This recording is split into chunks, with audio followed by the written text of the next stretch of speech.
នៅពេលយើងធ្វើដំណើរទៅដល់ភូមិឋាននេះភ្លាមនោះយើងនឹងបានឃើញទូកតូចៗដែលអមដោយប្រជាសហគមន៍និងកាណូតទេសចរតម្រៀបជួរគ្នាជាជួរដើម្បីរងចាំទទួលភ្ញៀវ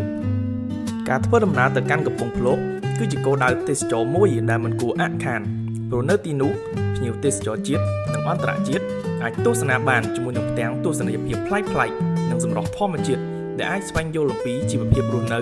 ប្រពៃណីទំនៀមទម្លាប់ក៏ដូចជាការប្រកបរបរនេសាទលក្ខណៈគ្រួសាររបស់ប្រជាពលរដ្ឋយើងបានយ៉ាងជក់ចិត្តសប្តាហ៍ថ្ងៃកំពង់ភ្លុកបានខ្លាចទៅជាកន្លែងដែលមានការទាក់ទាញបំផុតពីសំណាក់ភ្ញៀវទេសចរពិសេសគឺភ្ញៀវទេសចរបរទេសដែលពួកគេបានទស្សនាហើយចង់ទស្សនាម្ដងទៀតជាចុងក្រោយ